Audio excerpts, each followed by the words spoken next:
iba caminando y literalmente es un fragmento aproximadamente de unos 5 centímetros, con una pequeña hoja ahí. Posteriores salidas al mismo sitio, comencé a encontrar otro y otro y otro, y luego di con la localidad, es decir, cómo están los estratos, y me di cuenta que efectivamente son fósiles de plantas que están en una secuencia de estratos.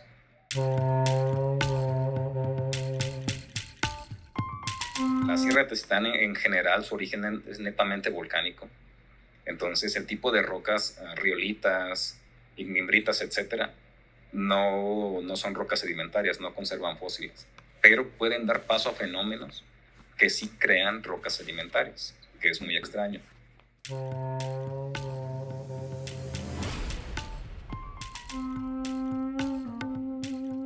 Se dio el fenómeno de que existiera un pequeño lago, y son todos estos estratos del fondo del lago los que atraparon a los organismos que posteriormente se fosilizaron.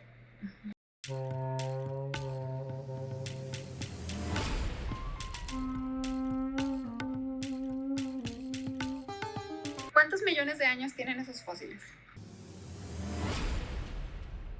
¿Cómo cuántas vidas de la existencia humana serían eso? ¿Cuánto tuvo que pasar ese organismo ahí en la roca? Cuando yo era un niño no sabía ni qué quería hacer de mi vida. Ese bicho ahí estaba. Los elementos, los átomos, sí formaron parte de otros organismos, de una ranita del pasado, de un escarabajo, de un dinosaurio, del agua del mar, de las estrellas. Una mosca fósil tiene sus ojos compuestos perfectamente conservados. Hablando de vidas humanas, fue hace bastante tiempo. 4.5 millones de años, 5 millones de años, como tú lo dijiste, comparado con los más de 4,000 millones de años de la Tierra. Es una nada. Sí, claro, indudablemente en otro momento de mi vida yo fui otra cosa, ¿no? A lo mejor formé parte en el momento en el que la mayor parte de la vida era marina. Claro que estuve ahí.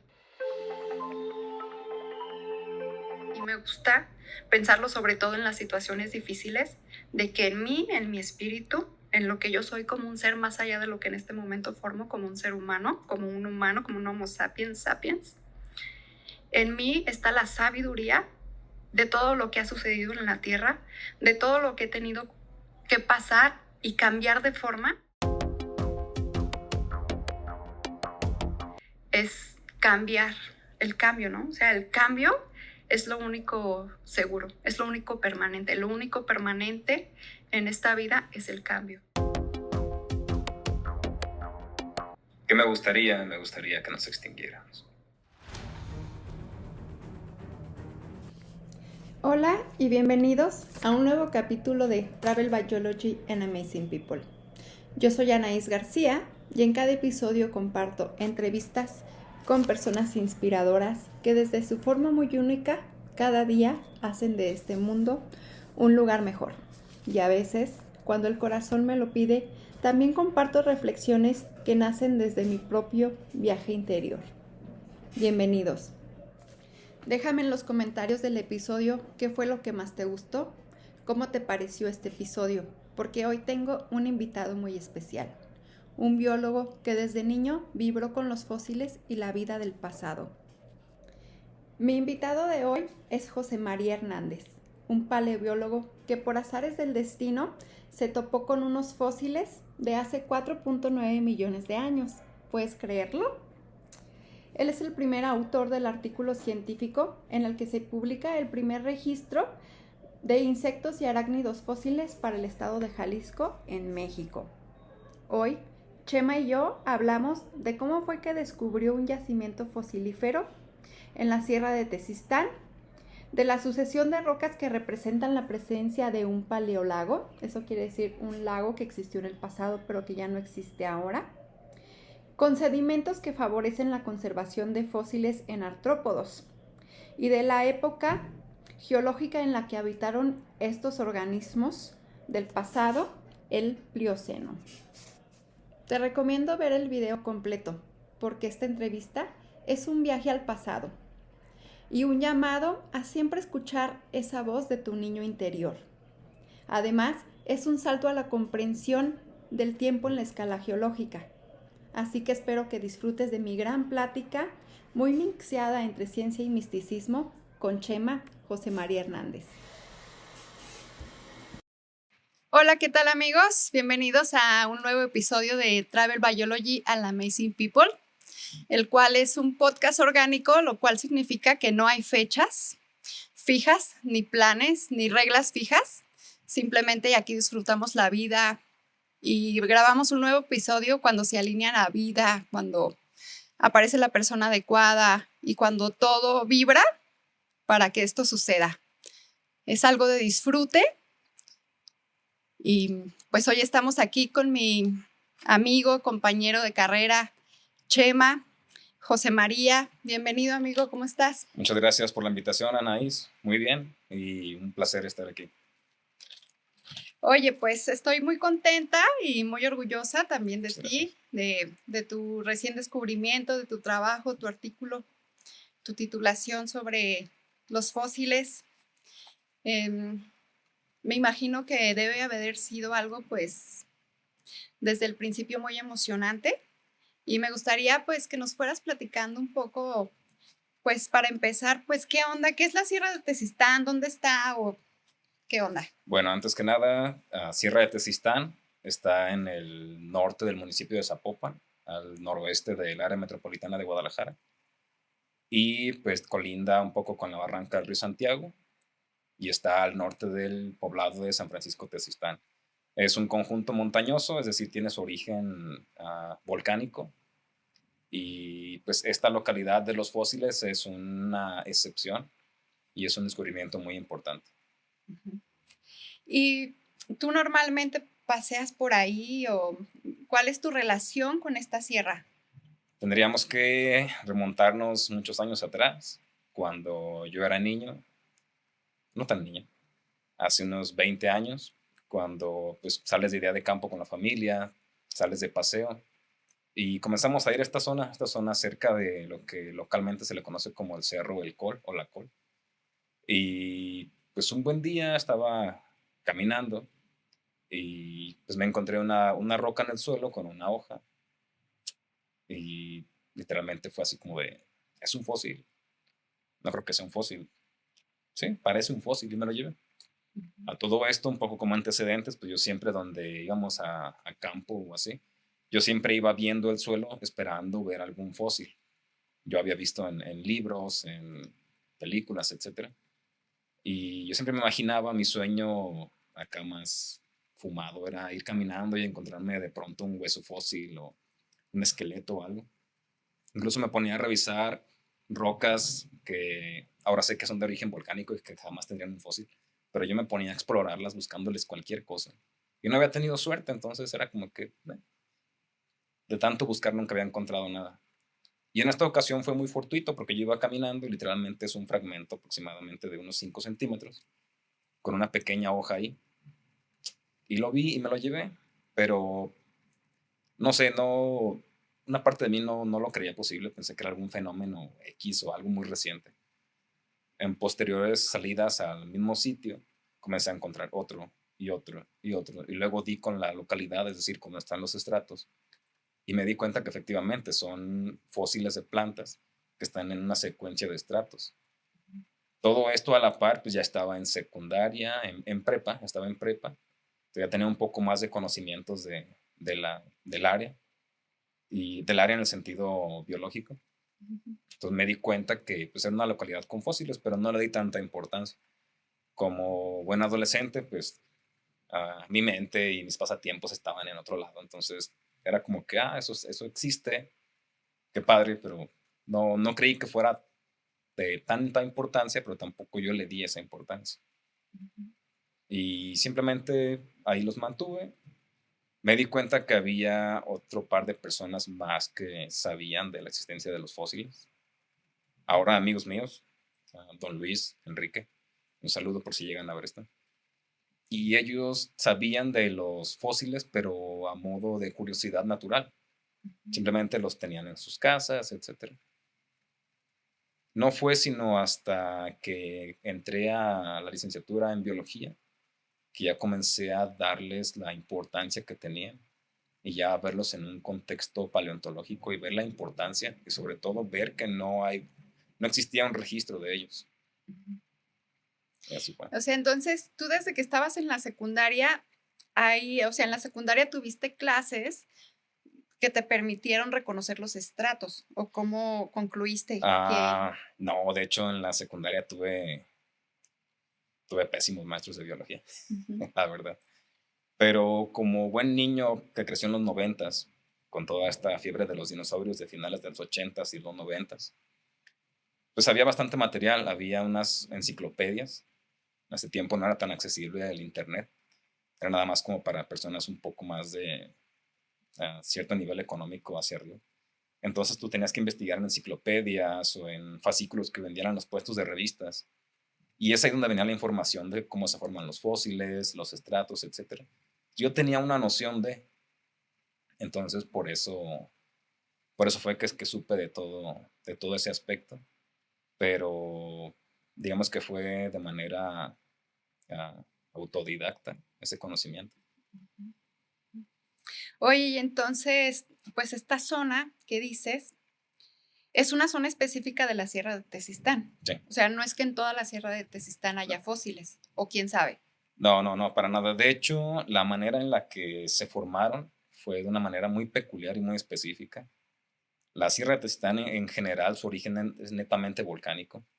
Entonces, el tipo de rocas, riolitas, ignimbritas, etcétera, no son rocas sedimentarias, no conservan fósiles, pero pueden dar paso a fenómenos que sí crean rocas sedimentarias, que es muy extraño. Entonces, en todo este ambiente volcánico se, se dio el fenómeno de que existiera un pequeño lago y son todos estos estratos del fondo del lago los que atraparon a los organismos que posteriormente se fosilizaron. Pero sí, no es que en toda la sierra, de hecho nada más hay cuatro localidades identificadas en la sierra. ¿Y qué son estas rocas que dices, riolitas, y el otro cuál comentaste? Ignimbritas Ajá. son de origen volcánico, son básicamente, muchas de ellas son lavas, o sea, son material que no puede, si un organismo cae, pues prácticamente O sea, son como las rocas estas, ¿cómo se llaman? Las negras que luego hacen joyas. obsidianas. Ajá, son Las como. obsidianas son también una roca volcánica. Ujú, Extrañamente casi no hay obsidiana en Sierra de Tezistán. ujú, Muy curioso porque enfrente está la Sierra de la Primavera, que es muy rica en obsidianas. ujú. Pero sí, la obsidiana es una roca volcánica. ¿Y cuál es la diferencia entre las mimbritas, Ignimbritas, ignimbritas y la otra? obsidiana, No, la otra que dijiste. riolitas. Ajá, y las riolitas. El proceso de formación y el enfriamiento.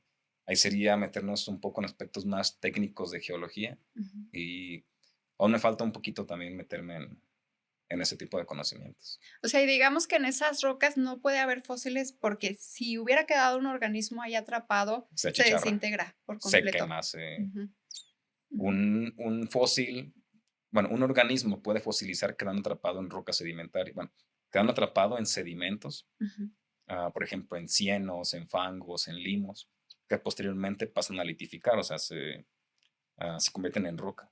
ujú. Pero las rocas de origen volcánico, pues su origen es muy violento y además no conllevan mucho calor, mucha energía, y eso no permite la conservación ni siquiera de unos minutos. El organismo pues, se quema, Ujú. se Y desintegra. entonces digamos que esta zona de la Sierra de Tezistán tiene una gran importancia paleontológica y de biodiversidad. Sí, bueno, de biodiversidad, sí, conecta con la barranca del río Santiago. Hay estudios, hay tesis que han dado a conocer que los organismos tienen una especie como de corredor con el volcán de Tequila, incluso con Sierra de la Primavera, Barranca del Río Santiago, la zona de El Diente, por ejemplo. y es una importante zona la cual, por ejemplo, todos los felinos de México están todas las especies excepto el jaguar y el tigrillo. Ujú. De ahí en más hay ocelote, hay puma, hay lince, hay jaguarundi, hay bastantes especies en cuanto a herpetofauna, en cuanto a flora y flora, también hay bastantes especies que están en la NOM.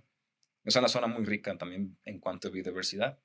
Y paleontológicamente es muy importante dado que pues los organismos que ahí se preservan, en este caso los artrópodos, que fue lo que yo hice el trabajo, pues son el primer registro para Occidente en cuanto a insectos fósiles. Ujú.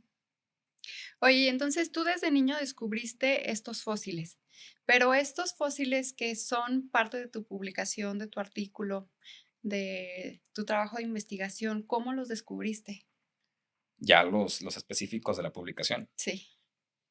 En 2017 encontré los primeros insectos. Bueno, ya había encontrado una araña en 2010, 2011.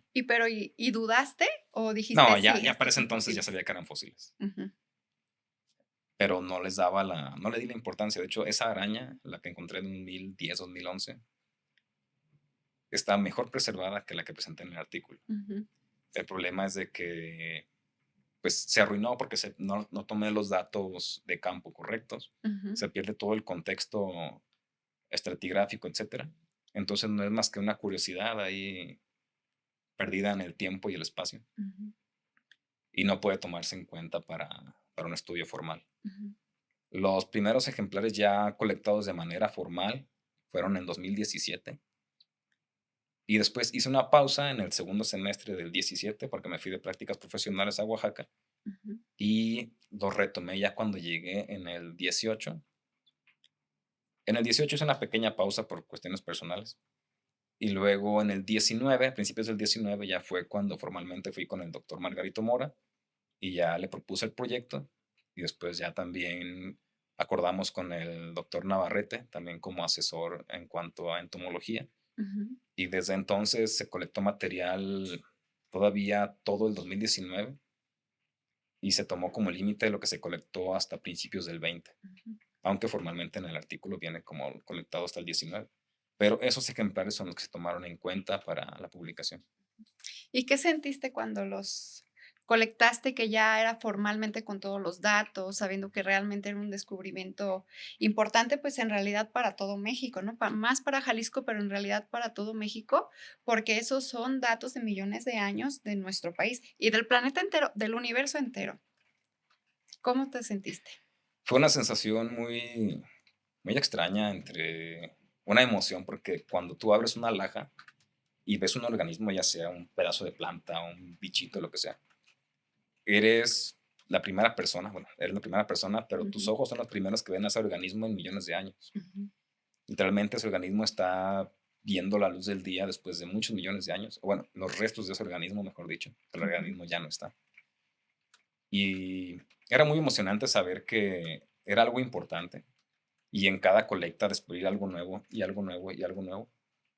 Y ya cuando se logró todo este compendio de insectos y un arácnido, ya ver todo el conjunto y comenzar a revisar la literatura y ver los antecedentes y además saber que, pues que no hay nada en el occidente. Hay algunos bichitos en Amatitán, pero es un isópodo. Y hay otro no recuerdo dónde ahorita, pero descubierto por Mariano Bárcena todavía en el siglo XIX. ujú, Entonces era lo único. sí, Y fue muy emocionante porque eres consciente de que estás haciendo algo que va a ser una primicia, pero a su vez sientes como una presión, tener la ujú, carga y sientes el peso de querer hacerlo bien. Entonces era como que tenía ahí sus contrapartes, pero fue muy emocionante, fue muy chido. ujú. ¿Y cómo te sientes qué piensas de la energía de todo este trabajo? Porque en realidad, pues como tú lo dices, ¿no? O sea, eres la primera persona que abre algo y de repente te encuentras ahí, pues con una impresión, porque son una impresión.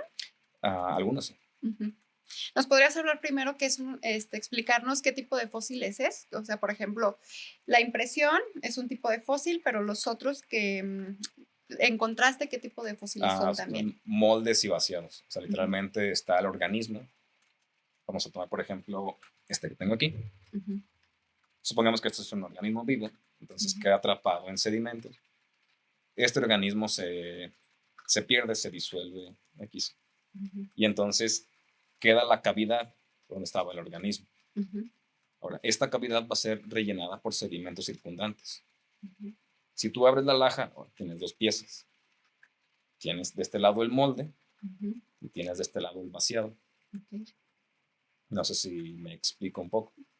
Entonces, esos son los dos tipos de fosilización. A veces ujú, puedes tener los organismos en molde, a ujú, veces en vaciado, a veces en molde y vaciado, a veces en este caso, como es de la publicación, en molde, vaciado e impresión, dado que algunas de sus estructuras quedaron como impresión, ujú. mientras que el resto del organismo quedó como molde y vaciado o molde o vaciado. El vaciado como que no lo entiendo bien. Básicamente es como cuando tú haces una gelatina, Ujú, tienes el moldecito. sí, El molde es el molde ajá, y el vaciado es la gelatina. ok. O sea, digamos que es como, no es el organismo, No. pero queda como si fuera un organismo, pero de otro material. En todos los fósiles ya no es el organismo. Ujú, Nunca es el organismo. ujú, Es roca que ujú, tomó la forma de los restos del organismo, ujú, pero nunca es el organismo. Salvo algunos más recientes congelados en permafrost, en Siberia, por ejemplo, ahí sí es el ujú, organismo, pero ujú, ya son casos muy, muy aislados. Pero sí, básicamente así es. ujú. ¿Y cómo te sientes de la energía, o sea, de haber sido tú? Porque de alguna manera, yo creo que de alguna manera todos estamos destinados con nuestra misión en la vida. Entonces, de alguna manera tú estabas destinado para hacer ese descubrimiento, para que fueran tus ojos quienes tuvieran la capacidad o quienes tenían que encontrar esos fósiles. Y pues la vida te preparó y te llevó ahí desde niño, que vivieras en esa zona, que te gustara la biología, los libros que estuvieron a tu alcance, porque si bien a lo mejor tú pudieras haber estado viviendo ahí, puede ser que a lo mejor el contexto de tu vida, de tu familia, quizá a lo mejor ponle que otro niño como tú tal vez no hubiera tenido esos libros a su alcance y no hubiera tenido ese conocimiento. Entonces, al tú encontrar esos fósiles y saber que, ¿cuántos millones de años tienen esos fósiles? 4.9 aproximadamente, 4.9 millones de años. Ujú. Límite Mioceno-Plioceno. ¿Cómo cuántas vidas de la existencia humana serían eso? Muchísimas. Ujú. Entonces, ¿qué sientes tú a nivel energético saber que tú abriste como la caja de Pandora de la energía? Porque a final de cuentas todos es átomo. Nos podemos poner muy científicos, pero científicamente también todas las estructuras pues son átomos, ¿no? Son átomos unidos que a final de cuentas tienen una carga energética, protones, neutrones, electrones. ¿Qué significa para ti energéticamente en tu vida? Si crees en esto, ¿cómo lo ves? Esta, pues sí, ¿qué significa para ti en ese sentido este descubrimiento? Bueno, antes que nada sería muy arrogante de mi parte decir yo fui el primero. Ujú, Como comenté anteriormente, desde que yo tenga conocimiento están dos amigos míos, don Luis y Enrique. Ellos tenían conocimiento de los fósiles y tal vez alguien más. Pero efectivamente ya más como alguien que los tome en cuenta en el sentido biológico, o sea, un biólogo ya que los esté tomando en cuenta, creo yo que pues, sí fui el primero. ujú, Ahora bien, lo que mencionas en cuanto a lo energético, sinceramente yo no soy tanto de creer en esos aspectos, pero digamos que extrañamente yo en mi interior puedo lidiar con esos aspectos ujú, sin que los crea del todo. ok, O sea, tengo mi lado lógico, científico, como creo que todos los biólogos.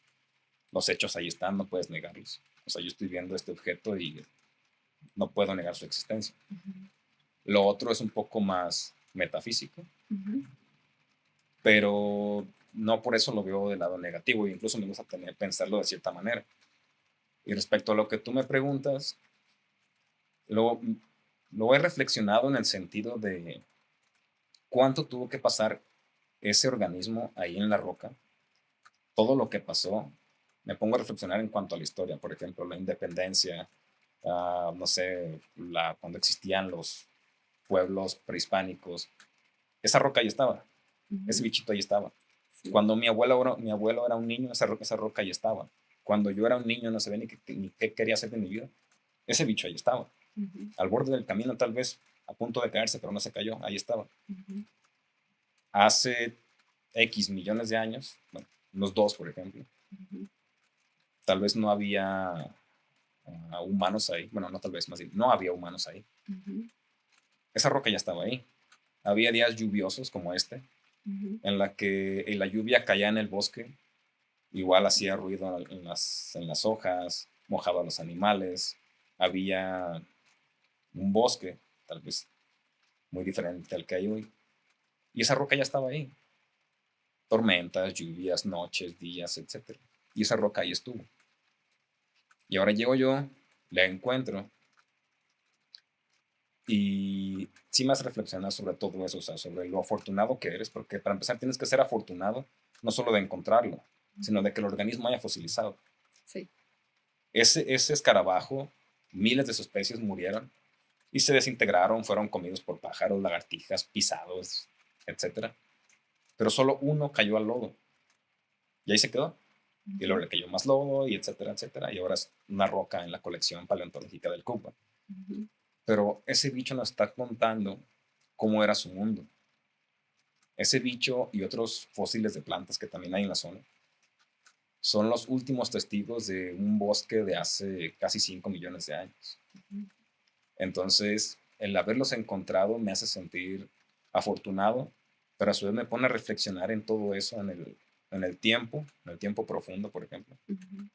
Y más que de manera energética, me hace pensarlo a mí como que tengo una responsabilidad con el organismo. Esto no es lógico, pero igual lo pienso. Es como si tuviera yo que cuidar a ese organismo y dar a conocer su historia, y soy responsable por sacarle toda la información científica, pero también que su legado pase a la posteridad, en este caso en cuanto a artículos científicos, investigación, etc. Pero que valga la pena el haberlo sacado donde estuvo tanto tiempo durmiendo, entre comillas, en el bosque. Porque los humanos nos vamos a ir, vamos a dejar de existir como especie. Y ahí va a seguir habiendo escarabajos en Sierra de Tezistán. Y ahí van a seguir existiendo. Y tal vez después convivan con fósiles de humanos, así. Sí. Bueno, no convivan, más bien los estratos, etcétera, etcétera. Pero yo lo pienso de esa manera. Pienso como que gracias a esos bichos del pasado, yo soy lo que soy en este momento, biólogo titulado, gracias a ellos. Les debo de cierta manera a ellos el haberme titulado. Y los trato con respeto. Esa es la parte no tan lógica, la cual yo lo digiero en mi mente. Y la parte lógica, pues sabe que son simplemente restos orgánicos fosilizados en roca sedimentaria. Chema y yo somos compañeros de carrera de biología, y algo súper bonito, o una clase que a todos los biólogos nos gusta, es una clase que se llama paleobiología, sí, que es con el Profetito. Todos lo admiramos mucho y hacemos fila para tomar clase con él. Él, como parte del proyecto de la clase, nos deja hacer una línea del tiempo de la historia de la Tierra, que es desde el día 1, desde antes que se formara la Tierra, cuando se formó la Luna, y toda la historia de la Tierra, que también conlleva la historia de la vida. Esa es una tarea súper preciosa que a mí me hizo reflexionar acerca de las vidas pasadas en otro sentido. Siento que muchas personas hablan de vidas pasadas, pero se limitan a solamente el Holoceno. Bueno, el Antropoceno, ¿no? ¿Es lo mismo el Holoceno y el Antropoceno? El Antropoceno es una manera coloquial de referirse a la época actual, pero no está reconocido formalmente. O sea, no se considera como algo formal, pero de una manera coloquial no tiene nada de malo referirse a ello.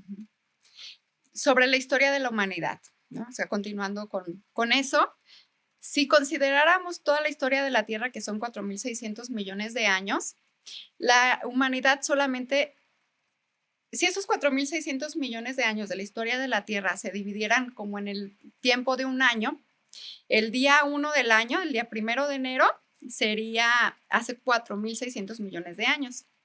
Y toda la historia de la vida humana solamente significaría el último segundo del día 365 del 31 de diciembre.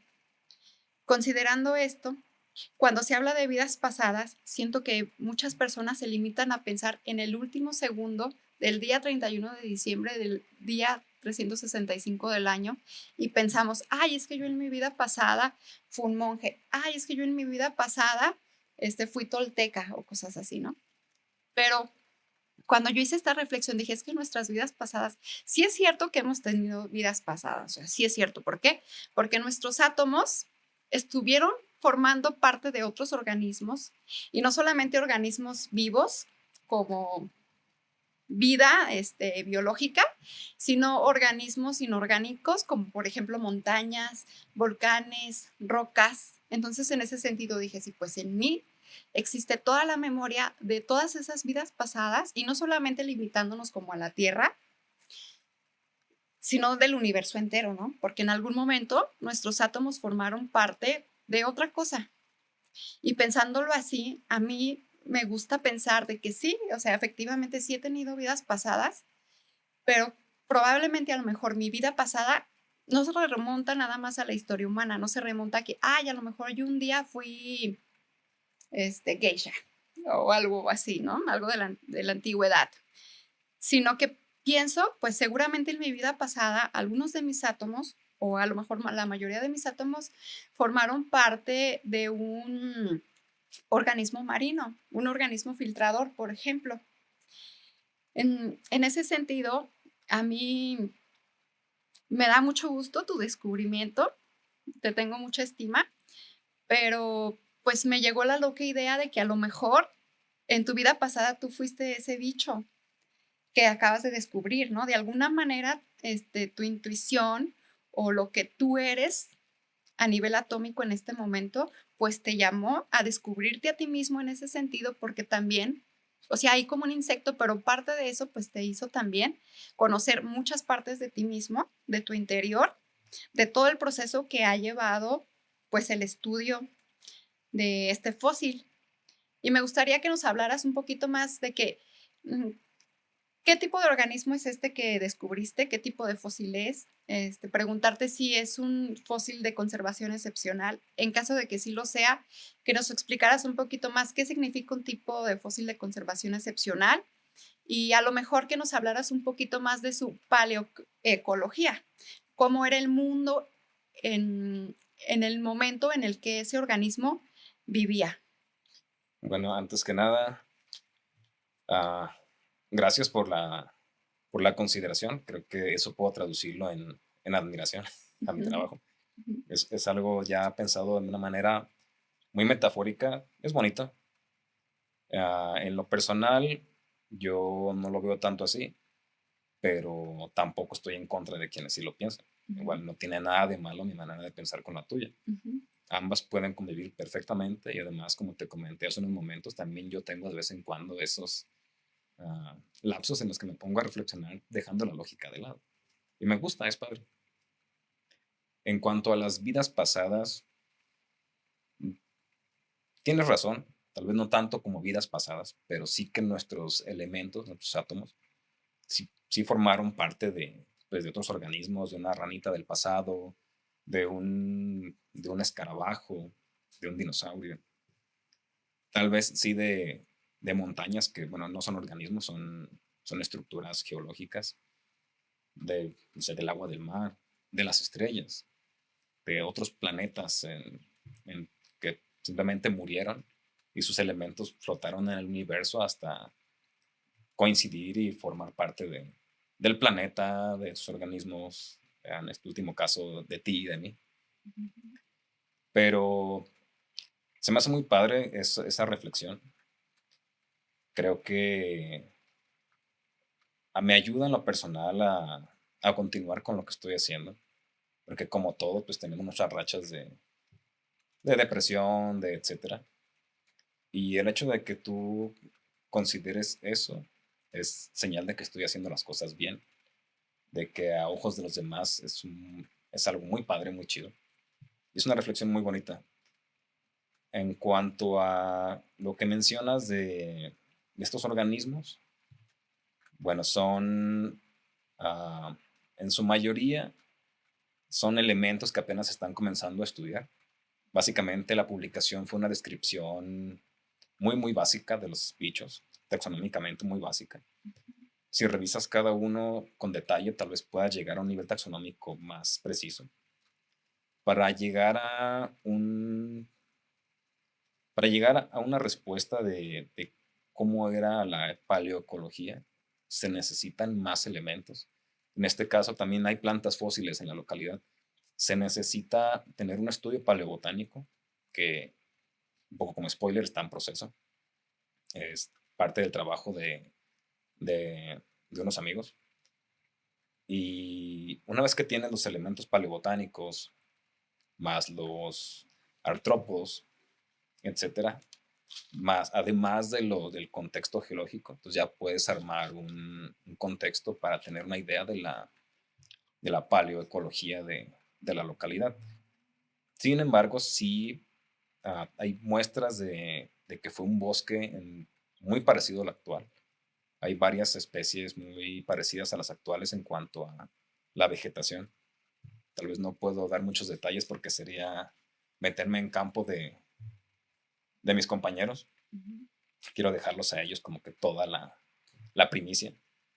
Pero paleobotánicamente es un sitio genial. Por cada uno de los bichos que están en el artículo, por cada uno de los insectos y el arácnido, son 12. Hay 30, 40, 50 plantas.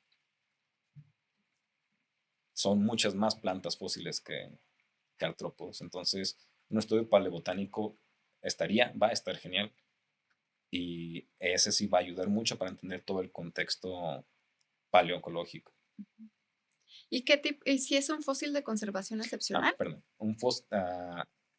Algunos están cercanos a. Hay un proceso para considerarlos como tal. No es como que arbitrariamente ya yo diga, este sí es un fósil sino que tiene que contar con ciertas características. Ahorita no recuerdo todas. Pero en general es que, por ejemplo, en Alemania hay varios sitios de conservación excepcional y varios de los organismos incluso puedes saber de qué color era el bicho. Se preservan muestras de pelo, de plumas, incluso de órganos internos. Ese es un sitio de conservación excepcional, donde tienes al ejemplar básicamente con casi todos sus elementos y que te puede aportar una información muy precisa. Estos de Sierra de Tezistán, su estado de conservación es muy bueno en la mayoría de los casos, pero no me atrevería yo a darles la categoría. Simplemente esperaría a que tuviéramos más información y ver si cuentan con los parámetros requeridos, pero la calidad es muy, muy buena. Incluso el díptero, una mosca fósil, tiene sus ojos compuestos perfectamente conservados. Está muy, muy padre. Y en comparación con los insectos actuales, ¿a qué se parece este fósil? Son iguales. Los escarabajos son, vaya, no es como que, no sé, encontré un bicho del precámbrico o encontré un bicho de hace X cientos de millones de años. ¿De qué periodo son? Estos son del Plioceno, muy cerca de su límite con el Mioceno. Entonces, hablando de vidas humanas fue hace bastante tiempo, pero hablando en cuanto a la escala geológica de la Tierra, fue hace relativamente poco. 4.5 millones de años, 5 millones de años, como tú lo dijiste, comparado con los más de 4,000 millones de años de la Tierra, es una nada. Digamos que sería hace aquí unos 3 días. No recuerdo cuál es la comparación con esa escala de que conviertes todo en un año, pero sí son algo recientes. ¿Y con qué organismos convivió?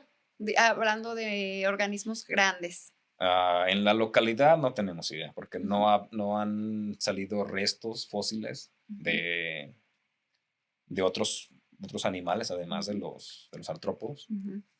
No hay restos de vertebrados hasta ahorita. Hay una localidad cercana con unos icnofósiles. Ahora te explico qué es un icnofósil. Pero básicamente es una huellita fósil. Ujú.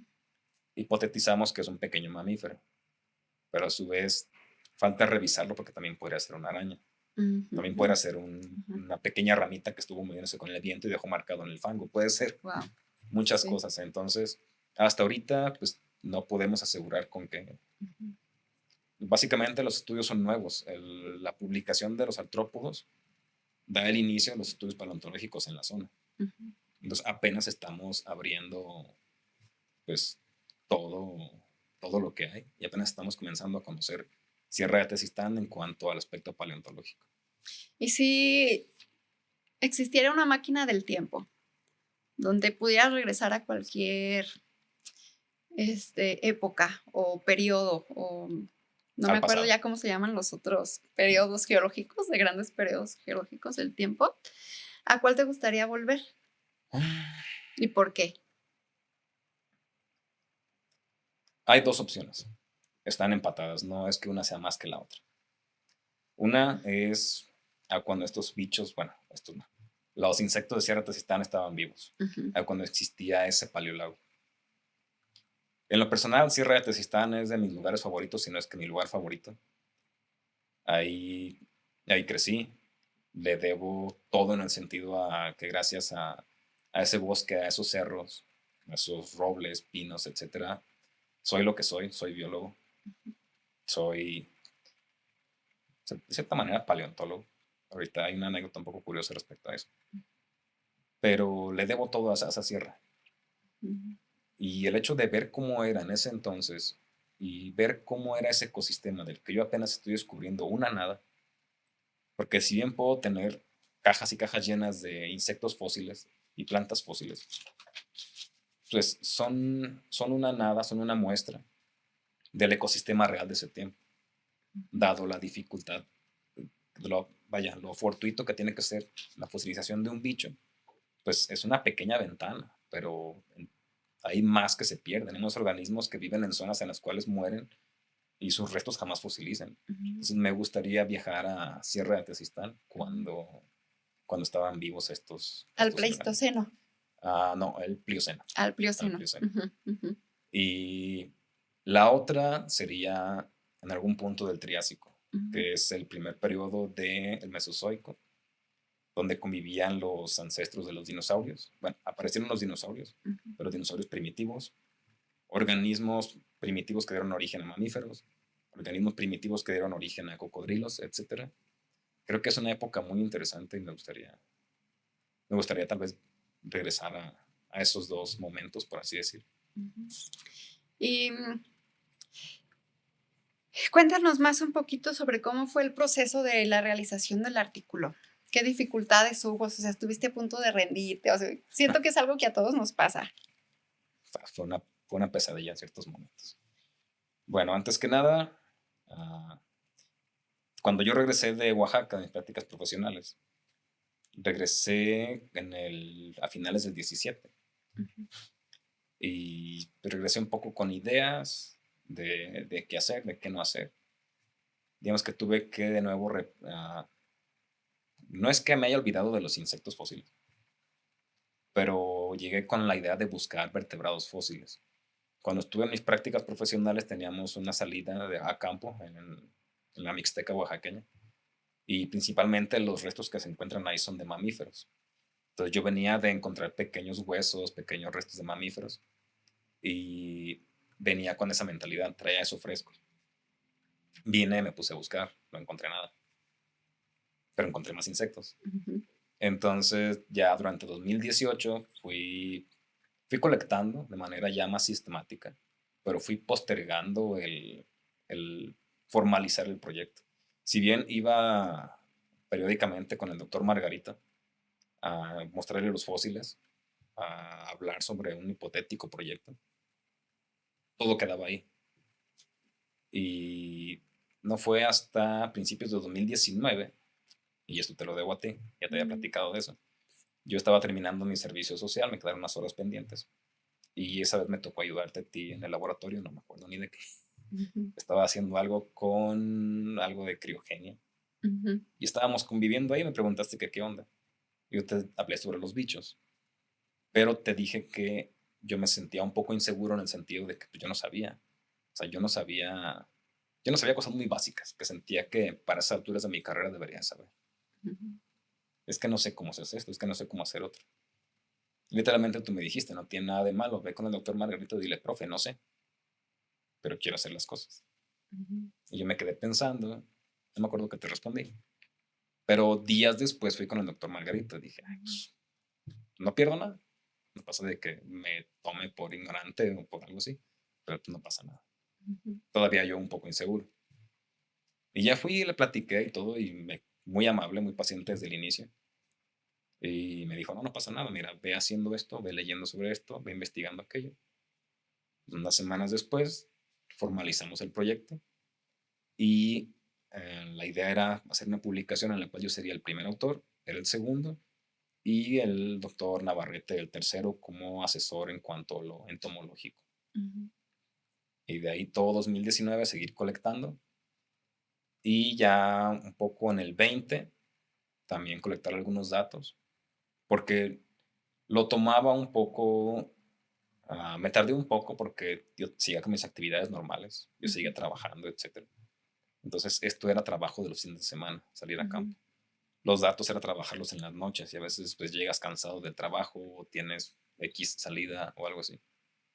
Entonces por eso se postergó un poco, pero pues así fue el proceso, ya 2021, 2022 se fue avanzando en cuanto a la descripción de los bichos y para 2023 tenía casi toda la información, solamente había un detalle, no estaba seguro sobre la antigüedad de los fósiles, Ujú. porque lo único que había en ese entonces era información del Servicio Geológico Mexicano Ujú. y era información de hace 20, bueno, era información del año 2000, en ese Ujú. entonces de hace más de 20 años. Y si tú revisabas las cartas geológicas, no aparece la localidad de... O sea, el sitio es nuevo, ¿no? Ni siquiera Ujú. se le menciona. Esa Ujú. localidad con rocas ni siquiera se le menciona. Ujú. Entonces, como no Ujú. había los datos actualizados desde el Geológico Mexicano, en el 2023, 22, no recuerdo, el Ayuntamiento de Zapopan realiza un estudio técnico en el área de Sierra de Tezistán para buscar la protección, la declaratoria de área protegida hidrológica. Ujú.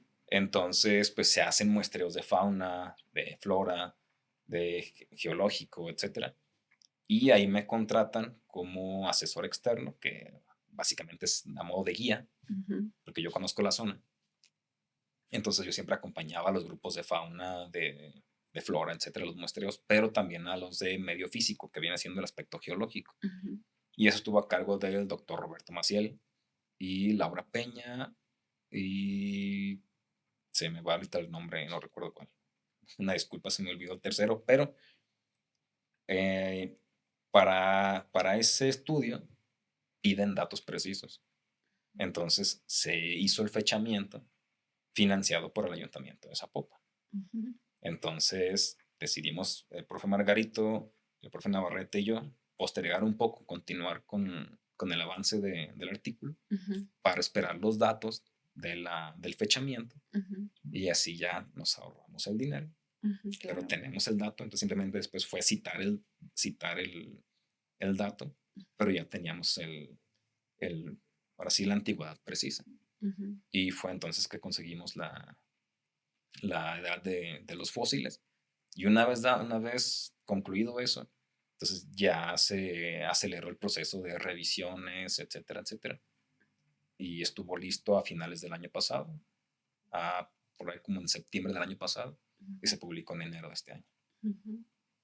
Pues muchas gracias por tu trabajo, hermano, por tu Ah, servicio a la vida, muchas gracias. por estos datos que aportan tanto y también pues a la Universidad de Guadalajara que tanto queremos porque ahí fue donde nos formamos, ¿no? Y en este sentido también me gustaría que nos platicaras un poquito más como sobre sobre tu trayectoria personal. Por ejemplo, yo siempre digo que yo tengo un socio capitalista fiel que invierte en todos mis proyectos y en mi crecimiento personal, que es mi trabajo de enfermera. Mi sueldo de mi trabajo de enfermera es mi socio capitalista que pago mi carrera de biología, está pagando este proyecto y todos los proyectos que hago. Entonces, me gustaría que nos platicaras así, ¿quién es tu socio capitalista o cómo haces tú para generar ingresos? Y que nos platiques de eso.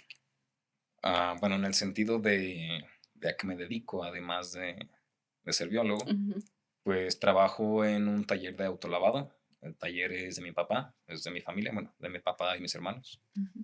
Ahí hemos trabajado siempre, de hecho fue lo que me ayudó a hacer la carrera, porque no en cualquier trabajo te dan permisos, no en cualquier trabajo te aceptan medio tiempo, no en cualquier trabajo, oye, mañana tengo que irme a tal hora porque tengo un examen, o llegué tarde porque me desvelé haciendo X trabajo, no en cualquier parte Entonces, eso se lo agradezco mucho a mi padre, el que me siguiera aceptando como su empleado.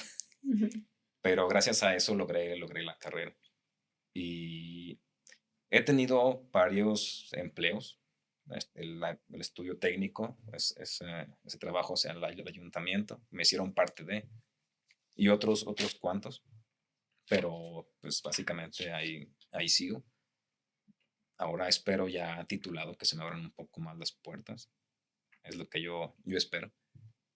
Y pues básicamente es eso. Ahora, tengo en mente algunos proyectos de paleoarte que fueron iniciados. Su origen es meramente una terapia personal, que es hacer réplicas de fósiles. No réplicas de fósiles. Como estos.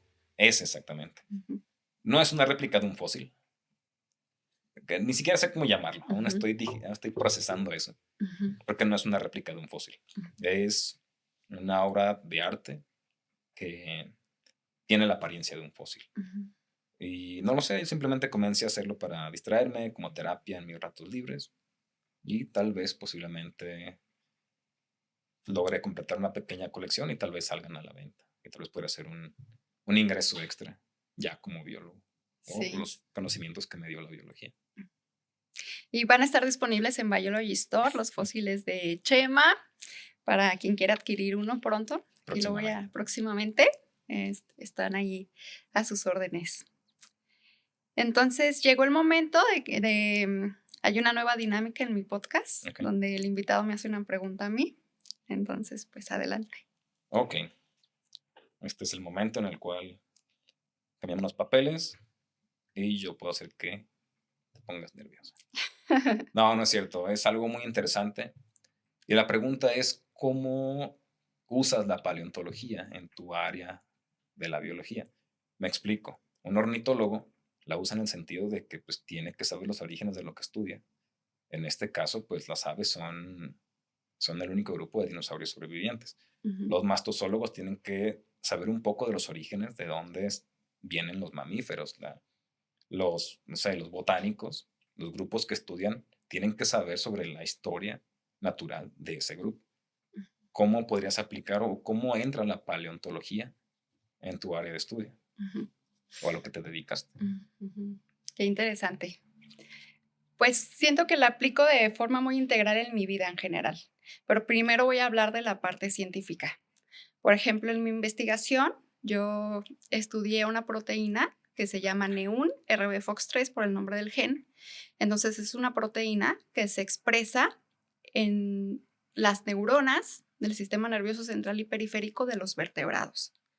Entonces, todas las proteínas también tienen se puede rastrear su árbol genealógico y saber su origen, por así decirlo, ¿no? En qué podríamos indagar sobre en qué tipo de organismos o en qué organismos apareció por primera vez ese tipo de proteína con ese tipo de función, o a lo mejor cuál es su familia, cuáles proteínas son su familia o sus primos cercanos. Entonces, en este sentido, pues esta proteína, al menos de lo que se sabe hasta ahora, pues fue a partir de que aparecieron los vertebrados en el planeta para acá. Eso quiere decir que a lo mejor un tipo de proteína como esta, a lo mejor una similar, existió en los invertebrados. Entonces, los vertebrados aparecieron en la Tierra, no sé a partir de qué periodo, pero a partir de el primer vertebrado fue un pez, ¿verdad? A grandes rasgos, Ajá, a grandes rasgos, un pez con un exoesqueleto. Sí, ¿verdad? Algo así, algo así. algo así, algo así. Entonces, pero seguramente había una proteína similar en organismos anteriores. Entonces, en ese sentido, a mí sí me gusta este, pensar eh, cómo, porque también tienen un ancestro común. O sea, las proteínas también tienen un ancestro común. Por ejemplo, también hay otra cosa que yo estudio de forma muy teórica, por gusto, que es el sistema endocannabinoide. Y, por ejemplo, el sistema endocannabinoide no existía en organismos anteriores que no fueran mamíferos. Y es algo muy interesante porque la planta del cannabis es una planta con flor que no pudo haber existido si las plantas no hubieran dado el salto evolutivo de su reproducción con flor, con flores. en el Mesozoico. Ajá, a finales del Jurásico, según lo que yo he leído, a finales del Jurásico fue que aparecieron como la primera planta con flor y ya más adelante se diversificaron, pero antes de eso no existían las plantas con flores, todas eran plantas gimnospermas. Entonces, curiosamente coincide la aparición y la evolución y la diversificación de los mamíferos con la evolución y la diversificación de las plantas con flor en la Tierra. Entonces, la planta del cannabis apareció mucho más adelante, en el Holoceno. Eso no lo sabía. Ajá, apareció mucho más adelante en la historia de la Tierra. Y es la primera planta que tiene una reproducción sexual cromosómica. Anterior a eso, no. Pero yo me puse a rastrear la historia evolutiva de uno de los receptores a cannabinoides, que es el receptor CB1. Y entonces, pues coincide con los mamíferos, pero resulta que en los reptiles mamíferoides había una proteína que se cree, o sea, muy similar, que se cree que a partir de ahí evolucionó a este tipo de receptor en los mamíferos y ya de ahí surgió el sistema endocannabinoide. Por eso no quiere decir que no existiera un tipo de sistema endocannabinoide ancestro o rudimentario o un poco distinto, pero que cumplía con funciones a lo mejor similares, pero pues adaptadas a otro organismo como es el reptil mamíferoide. En ese sentido, pues no tiene nada que ver con los fósiles, sino que se hace un rastreo que tiene que ver con marcadores genéticos que cuentan los números de nucleótidos eh, mm, para ver las mutaciones que se han hecho en el tiempo y con eso, en combinación con los datos de un fósil, por ejemplo, sabiendo el tiempo geológico de un polen, por ejemplo, se unen esos dos datos y con eso se hace un reloj biológico y con eso se puede predecir cuánto tiempo tiene en existencia esa proteína pues, en la historia, ¿no? En la historia de la vida, en ese sentido. Y en el segundo sentido que lo integro a mi vida es como en una forma espiritual, porque con esto que hablábamos de las vidas pasadas. Es interesante. De que, pues sí, claro, indudablemente en otro momento de mi vida yo fui otra cosa, ¿no? A lo mejor formé parte en el momento en el que la mayor parte de la vida era marina. Claro que estuve ahí y me gusta pensarlo sobre todo en las situaciones difíciles, de que en mí, en mi espíritu, en lo que yo soy como un ser más allá de lo que en este momento formo como un ser humano, como un homo sapiens sapiens, en mí está la sabiduría de todo lo que ha sucedido en la Tierra, de todo lo que he tenido que pasar y cambiar de forma, porque pienso que algo que nos ayuda a crecer es cambiar, el cambio, ¿no? O sea, el cambio es lo único seguro, es lo único permanente. Lo único permanente en esta vida es el cambio. Y eso lo podemos ver muy claramente en la biología, ¿no? Algo de la parte difícil de la biología, de estudiar la biología, es que pues no se tienen cosas controladas, porque todo el tiempo está habiendo cambio, hay muchos factores.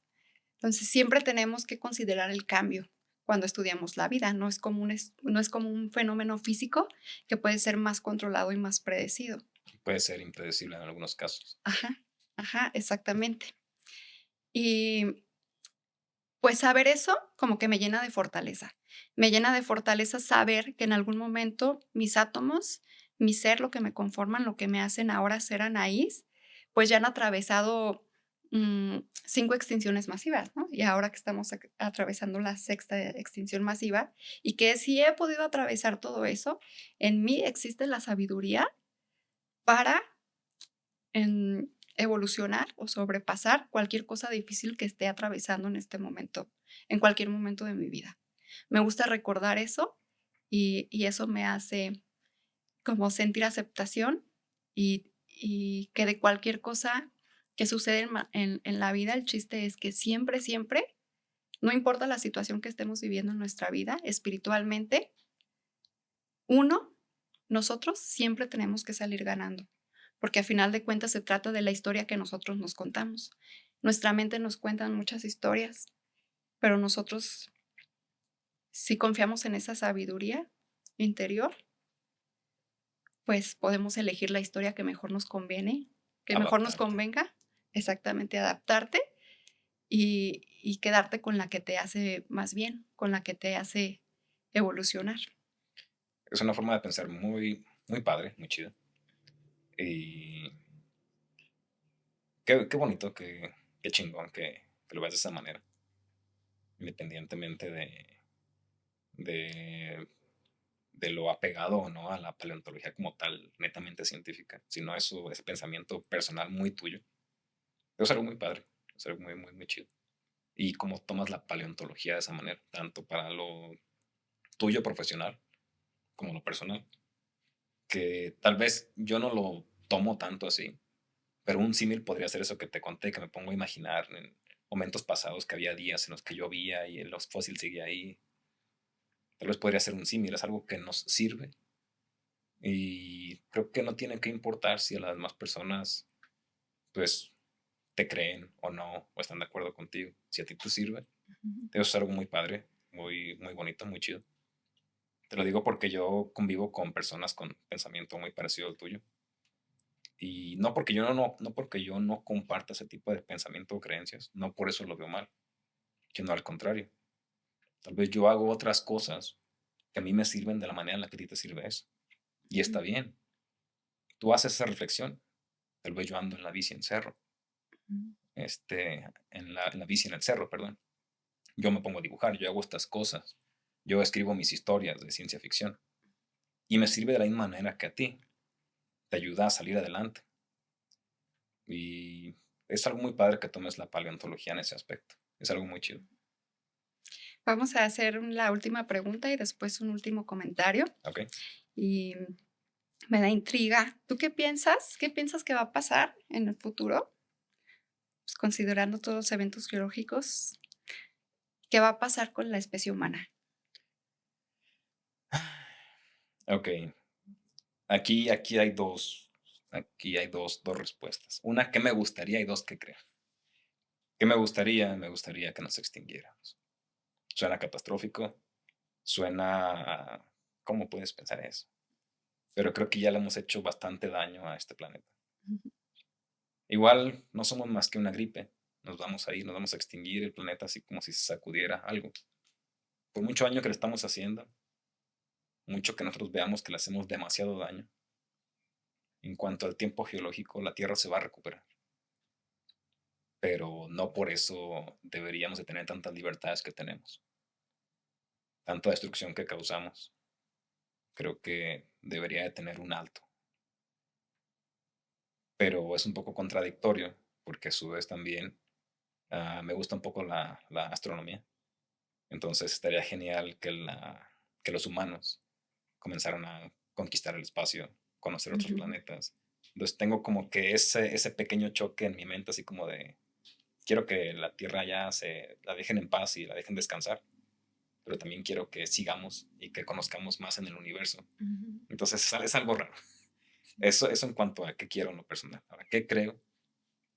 Pues creo que estamos haciendo las cosas de tal manera en la que va a haber repercusiones en el futuro biológico, porque estamos moviendo especies de lugares en las que naturalmente jamás habrían llegado. Mm. O sea, sí hay movimiento de especies de un continente a otro durante toda la historia de la Tierra. Pero se ha dado mediante fenómenos naturales. En tiempos, se llevan su tiempo cada cosa. Pero hoy puedes ir al zoológico y tienes especies casi de todos los continentes, en cualquier zoológico que vayas del mundo. Los barcos los barcos estos, bueno, los que sean, en el agua que succionan para llenar sus tanques, etcétera, pues ahí van organismos que logran sobrevivir. Entonces, algún bichito que entró en un barco en Japón, de repente está en Manzanillo, Colima, y va a salir y una de dos, o lo van a matar o va a empezar a hacer un caos. Son especies invasoras. Entonces, todas esas especies van a dar lugar a otros organismos en el futuro de una manera en la que naturalmente tal vez no habría sucedido. Y eso sería interesante. Y tal vez lo agregaría como respuesta a lo que me preguntaste hace rato de la máquina del tiempo. Tal vez una tercera opción sería viajar al futuro y ver el resultado de todo el caos que estamos creando en cuanto a lo biológico. Sería interesante ver cómo se recuperan los ecosistemas, ver qué organismos son los que dieron lugar, o sea, el resultado de todo lo que estamos haciendo, de todo este caos que estamos haciendo. Pero, pues en resumen, la Tierra va a seguir como ha estado aquí durante casi 5,000 millones de años y va a seguir hasta que el Sol muera, lo cual es otro tanto todavía. Entonces, solamente somos una parte de la historia. Y ya metiéndonos un poco en otro tema, me hizo pensar lo que tú decías hace rato. Tú ahorita dices que tus átomos formaron parte de. En algún futuro, los átomos que ahorita suenan ahí van a formar parte de otro organismo, de una roca, de una planta, de una hormiga, si es que existen hormigas en el futuro. Tal vez de otro organismo pensante en el futuro. Sería interesante entrevistar a ese organismo pensante en el futuro y ver si piensa lo mismo que tú. Si también tiene sabiduría de vidas pasadas, sería interesante. Pues nos vemos en la próxima vida. Dicen que todas las personas que nos cruzamos en esta vida es porque ya nos conocíamos en otra vida. Entonces, pues seguramente nos seguiremos coincidiendo en el futuro. Yo espero que sí. Y para finalizar, pues si tuvieras el poder de en este momento compartir un mensaje telepáticamente con todos los seres, ¿cuál sería? Bueno, primero definamos todos los seres de dónde.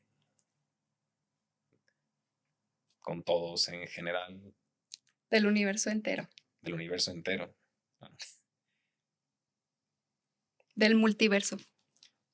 Pues no sé si del multiverso, no sé si mi pensamiento llegaría más allá de donde va ahorita la sonda Voyager. Pero ya hablando en serio, pues aprendan de nuestros errores. Aprendan de lo que hemos hecho mal. Pero también aprendan de las cosas buenas, de toda la ciencia que hemos creado, de la cultura, de lo que nos define como humanos en cuanto a los sentimientos. Y no cometan los mismos errores.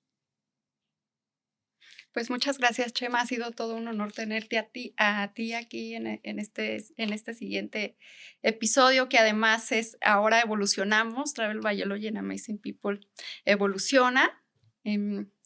Y pues esperamos que siga habiendo más episodios y volverte a entrevistar en el futuro también.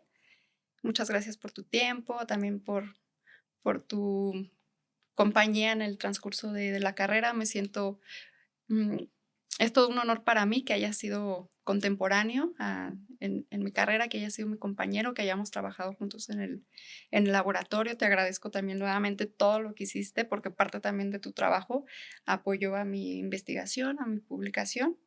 Te agradezco todo y pues muchas gracias. Muchas gracias a ti por invitarme y claro, aquí estaré. Hay varios proyectos que están ahorita en proceso sobre fósiles de Sierra de Tezistán y con mucho gusto poder venir a compartírtelos. Gracias.